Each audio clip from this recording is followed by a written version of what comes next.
नमस्कार दोस्तों। मोहाली से एक अनफॉर्चुनेट न्यूज निकल के आ रहा है। एक पुलिस वुमन, वो भी असिस्टेंट सब इंस्पेक्टर रैंक की, एक रेप विक्टिम से 20,000 रुपए ब्राइब लेते हुए एक सीसीटीवी फुटेज बाहर आया है। अब इस इंसिडेंट से रिलेटेड इन्वेस्टिगेशन जारी है।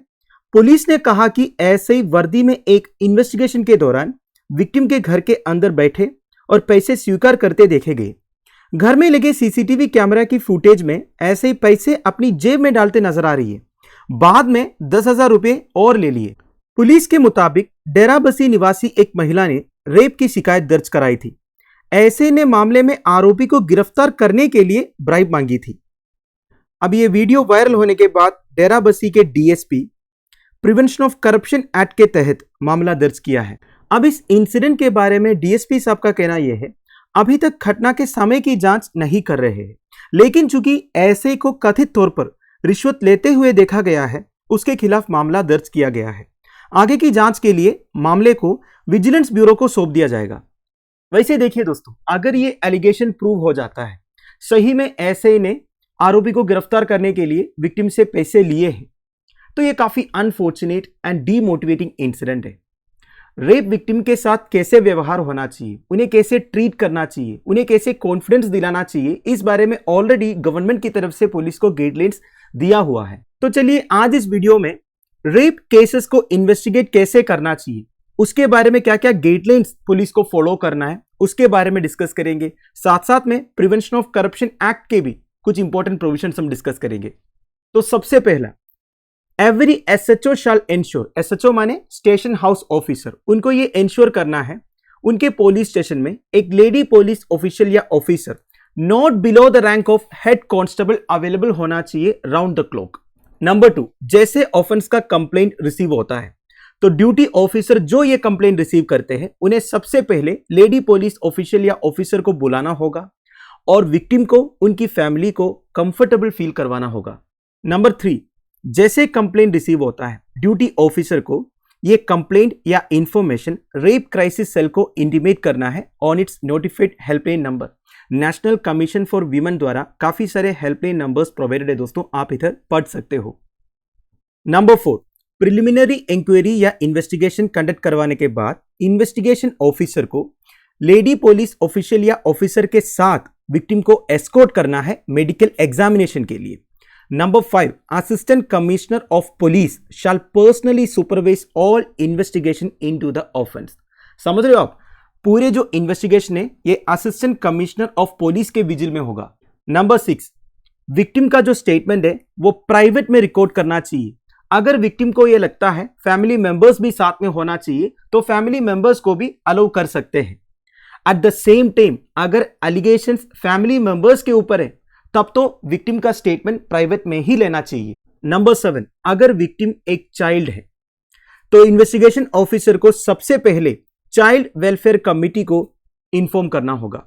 Number 8, the accused should not be brought in the presence of victim except for identification and that too in the court during TAP proceedings on the direction of MM. देखिए, accused को कभी भी victim के सामने लेके नहीं आना चाहिए एक्सेप्ट फॉर आइडेंटिफिकेशन। आइडेंटिफिकेशन मतलब क्या होता है? देखिए, पुलिस इन्वेस्टिगेशन के दौरान टीएपी प्रोसीडिंग्स होता है। टीएपी प्रोसीडिंग्स माने test identification parade. Basically victim को, अक्यूज्ड को आइडेंटिफाई करना पड़ेगा, वो भी मजिस्ट्रेट के डायरेक्शंस के हिसाब से करना है। अगला है, except the offences which are reported during the night, no victim of sexual offence shall be called or made to stay in the police station during night hours. Now this is very important, इसके बारे में आप सबको जानकारी होना चाहिए। Sexual offence के victims को कभी भी रात में पुलिस स्टेशन में बुलाना नहीं चाहिए और रात को पुलिस स्टेशन में स्टे भी नहीं कराना चाहिए। पर देखिए दोस्तों, अगर एक ऑफेंस रात को रिपोर्ट हो रहा है तब तो ऑब्वियसली बात है उन्हें रात में भी पुलिस स्टेशन में आना होगा कंप्लेंट दर्ज कराने के लिए। इसके अलावा गवर्नमेंट के अंडर जो सोशल वेलफेयर डिपार्टमेंट है, उन्हें ये इंश्योर करना है कि विमेन को नेसेसरी शेल्टर मिल जाए। अगला, इन्वेस्टिगेटिंग ऑफिसर को जितना जल्दी हो सके इन्वेस्टिगेशन कंप्लीट करना है ताकि जो अक्यूज्ड है उन्हें बेल का एडवांटेज ना मिल जाए। इसके अलावा 30 दिन के अंदर रिपोर्ट भी सबमिट करना है। पर कुछ केसेस में इन्वेस्टिगेशन के लिए टाइम लग जाता है, तो ये 30 दिन का जो डेडलाइन है ये फॉलो नहीं हो पाता है। फिर भी गाइडलाइन से बोलता है कि 30 दिन के अंदर रिपोर्ट सबमिट करना है। और इन्वेस्टिगेशन के दौरान पुलिस को रेप क्राइसिस सेल में सारे इंफॉर्मेशन प्रोवाइड करना है, जैसे कि अरेस्ट के बारे में, bail application of the accused के बारे में, date of filing of the investigation report before the magistrate के बारे में, एक्सेट्रा। एंड और एक इंपॉर्टेंट पॉइंट ये है दोस्तों, अगर विक्टिम पुलिस को ये इन्फॉर्म करता है कि अक्यूज्ड फैमिली की तरफ से उन्हें थ्रेट्स मिल रहे हैं, उन्हें धमका रहा है, तो कंसर्न्ड डीसीपी को एक फ्रेश एफआईआर फाइल करना चाहिए under section 506 of the Indian penal code. ये तो ज्यादातर केसेस में होते हैं दोस्तों, जो अक्यूज्ड की फैमिली या रिलेटिव्स या फ्रेंड्स जो होते हैं वो विक्टिम की फैमिली को धमकाते हैं, तो ऐसे केसेस में डीसीपी को फ्रेश एफआईआर फाइल करना है। अब देखिए दोस्तों, इन गाइडलाइंस में इन्वेस्टिगेटिंग ऑफिसर्स को ब्राइब नहीं लेना चाहिए, इस बारे में तो कुछ बताया नहीं है, वो तो ऑटो अंडरस्टूड है। ऑलरेडी पार्लियामेंट ने एक एक्ट पास किया है दोस्तों, prevention of corruption act 1988। Basically government servants या पब्लिक सर्वेंट्स के बीच में जो करप्शन मेंटालिटी है, इसे प्रिवेंट करने के लिए इस एक्ट में प्रोविजंस अवेलेबल है। वैसे हमारा इंडियन पीनल कोड के सेक्शन 169 एंड सेक्शन 409 करप्शन को प्रिवेंट करता है। अगर कोई पब्लिक सर्वेंट या गवर्नमेंट सर्वेंट ब्राइब लेता है, it is an offence under IPC section 169 and 409। इसके अलावा प्रिवेंशन ऑफ करप्शन एक्ट 1988 में कौन कौन से प्रोविजंस है वो भी डिस्कस कर लेते हैं।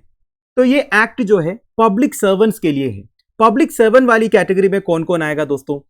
Office bearers of cooperative societies receiving financial aid from the government, employees of universities, public service commission and banks. तो बेसिकली देखिए, गवर्नमेंट से जो पैसे लेते हैं ना, उसमें तो सारे गवर्नमेंट एम्प्लॉइज आएगा, ऑब्वियस ही बात है। इसके अलावा कोऑपरेटिव सोसाइटीज के जो ऑफिस बेयरर्स है, एम्प्लॉइज ऑफ यूनिवर्सिटीज है, पब्लिक सर्विस कमीशन है, नेशनलाइज्ड बैंक्स है, ये सारे प्रिवेंशन ऑफ करप्शन एक्ट के परव्यू में आएगा।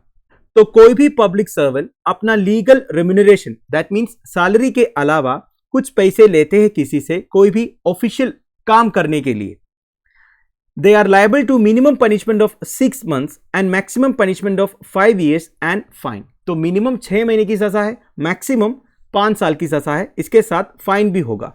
अब इस एक्ट में केवल पैसों के बारे में नहीं, अगर एक पब्लिक सर्वेंट कोई भी वैल्यूएबल थिंग एक्सेप्ट करता है या फिर कोई दुकान में जाके कोई वैल्यूएबल थिंग खरीदा, उसके पैसे नहीं दिया, ये सब कुछ ब्राइब में काउंट होगा। तो कुल मिला के कोई भी पब्लिक सर्वेंट को अपनी ऑफिशियल कैपेसिटी का मिसयूज नहीं करना है। और एक इंपॉर्टेंट पॉइंट यह है दोस्तों, it is necessary to obtain prior sanction from the central or state government in order to prosecute a public servant. देखिए, इन्वेस्टिगेशन एजेंसी को कोई भी पब्लिक सर्वेंट को अगर प्रोसिक्यूट करना है, अगर वो स्टेट गवर्नमेंट के एम्प्लॉय है तो स्टेट गवर्नमेंट से परमिशन लेना पड़ेगा, अगर सेंट्रल गवर्नमेंट के एम्प्लॉय है तो सेंट्रल गवर्नमेंट से परमिशन लेना पड़ेगा या फिर प्रियर सैंक्शन लेना पड़ेगा।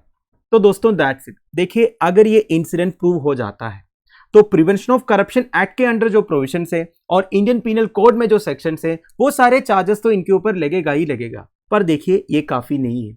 इधर अक्यूज्ड को गिरफ्तार करने के लिए एक रेप विक्टिम से पैसे लेते हुए नजर आ रहा है। So this is a dangerous offence, Indeed A disturbing and demotivating offence. तो इनके अगेंस्ट ऐसे एक्शन लेना चाहिए ताकि एक एग्जाम्पल सेट हो जाए बाकी लोगों के लिए।